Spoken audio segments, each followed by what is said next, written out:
I know almost nothing of his life before me. 16 years. It's easy to dwell on it and to wonder, but also a disservice to the cat in front of me. Haku is one of the best additions to my life. This year I took home a 16-year-old cat without having ever seen him in person. On paper, I knew what I was signing up for. He has hyperthyroidism, signs of kidney disease, arthritis, and more. In reality, I've never dealt with any of those conditions before, let alone all in one cat. Taking in a cat with medical needs forced me to become proactive. It meant that I no longer had the luxury of inaction because Haku needed me to march forward, to schedule his appointments, to monitor his medication, and to figure out how to make him comfortable. At first, everything was going according to plan. Then one day, he didn't come to me when I went to greet him. From the couch, he opened his mouth as if to call me over, and only silence hung in the air between us.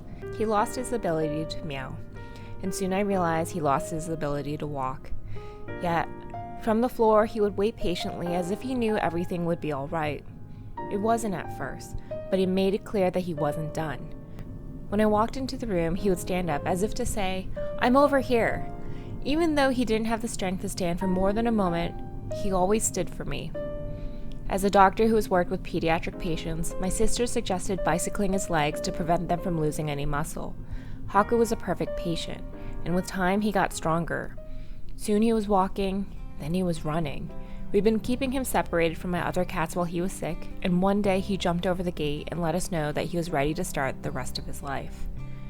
There was so much noise in my life before Haku, but his medical needs became like gravity, drawing all of my energy towards him, and it shut down that noise. I shed things to make more time for him. Like his meows, things became silent and somehow more clear.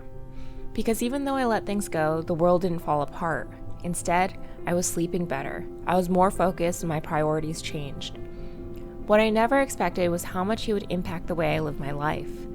Knowing that Haku's current status is an accumulation of his past was a push I needed to make some changes. I'd long been ignoring the signs that I needed to take care of my own body. So I signed up for the gym to take care of my ankle. 6 months later, it stopped hurting when I walked. After first assuming I was too busy to go, I changed my schedule so I could join my parents on my dad's first trip back to Seoul, South Korea in 42 years. I watched him come alive as he recalled memories of his youth. When I came back, I started making my own kimchi. I'm taking Korean lessons, and I'm finally leaning into my identity and my family's history. Before Haku, I was lost because I had no anchor. I didn't know who I was.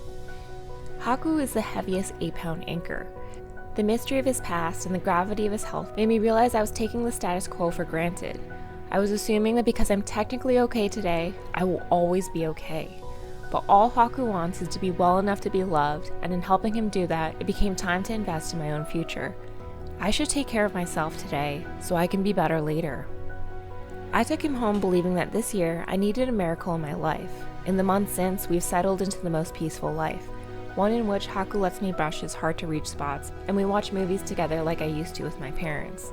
I couldn't have predicted that the miracle would be Haku reminding me of all the things in my life that I should appreciate, all the things I should nurture, and all the things I needed to let go. I wouldn't trade our time together, the ups and downs and all, for anything else in the world, except for the privilege to go back and do it all over again.